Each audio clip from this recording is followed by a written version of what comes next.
o dedo mais importante para mim não é o dedo que eu vou fazer a empunhadura no meu procedimento de raspagem. É o dedo que vai ser o meu freio, é o dedo base. É esse dedo que vai controlar o peso da minha mão.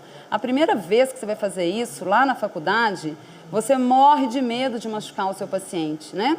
Então, você vai primeiramente apoiar esses dedos, que são o seu freio. Eles devem ficar numa região próxima da qual você vai trabalhar, porém nunca à frente. Nós vamos ver isso com as curetas, porque você pode provocar um acidente de trabalho. Então, eu vou apoiar e vou escorregar a minha sonda de forma passiva, vou sentir ali a textura do esmalte, vou sentir, na hora que eu for penetrar com a minha sonda aqui, no meu sulco gengival, eu vou sentir a ranhura da minha dentina, da minha raiz, e o cálculo, eu falo muito com os alunos que ele é uma areia mais grossa. Então, eu vou sentir esse movimento. Eu preciso de sentir essa textura do esmalte, a textura da minha dentina na raiz, porque isso vai me fazer diferenciar onde eu tenho cálculo ou não, de uma forma tátil. Então, aqui o nosso paciente, ele não tem cálculo, ele não tem lesão, né, não tem doença periodontal, não observa o cálculo supragengival, mas eu vou fazer todos os movimentos com você. Então, esse paciente não tem bolsa periodontal, já que a gente classifica a bolsa periodontal com uma medida acima de 3 milímetros na minha profundidade de sondagem.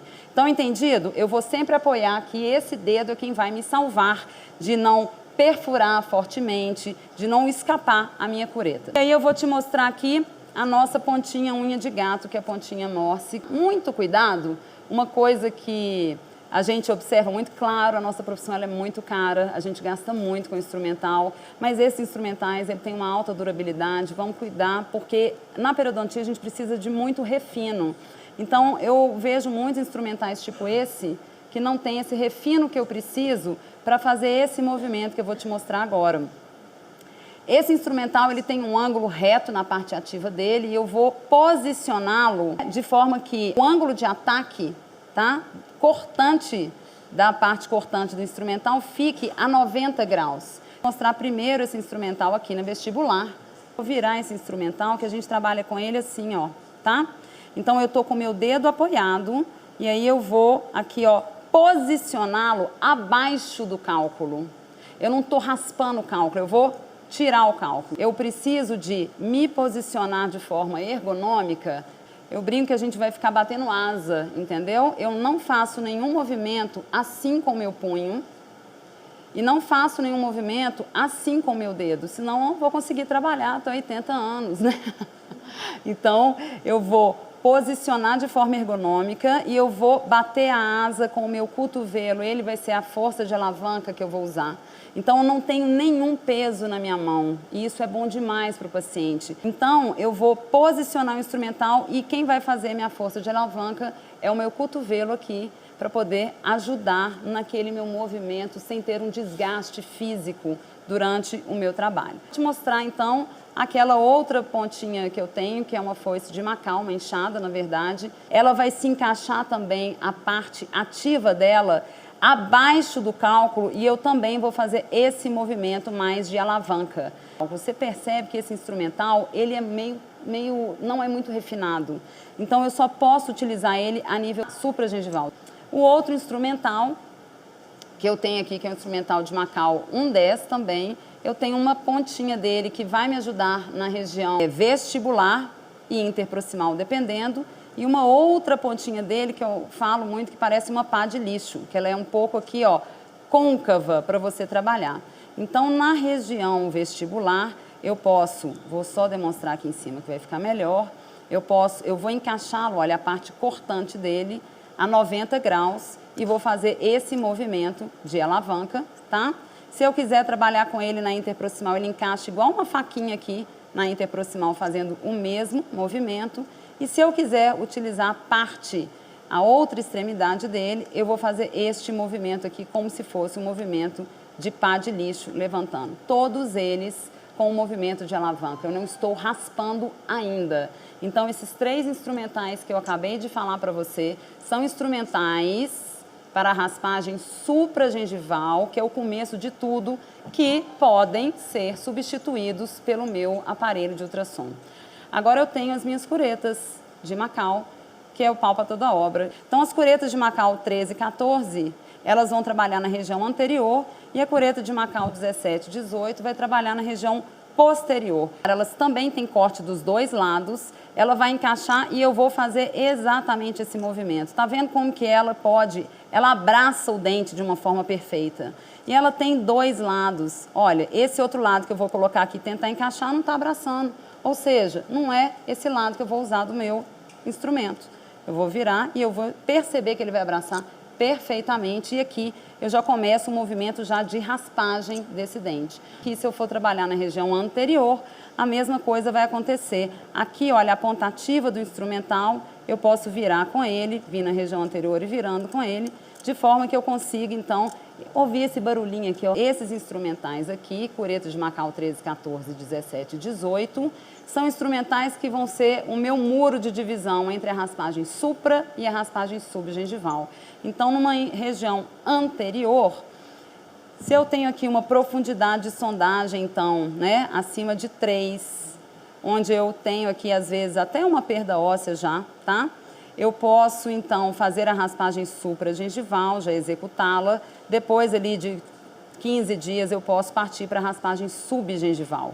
A raspagem subgengival vai ser sob anestesia, que, no caso da periodontia, a gente faz um bloqueio aqui na região do fundo do saco do vestíbulo, uma supraperióstea, já basta. Muitas vezes a gente pode fazer a mentual aqui, né, atingindo o nervo mentual, mas na periodontia as nossas anestesias são um pouco mais superficiais. É muito importante, gente, quando eu for para a raspagem subgengival, entender a delicadeza do meu instrumental e para que lado que ele está, porque eu não vou estar enxergando.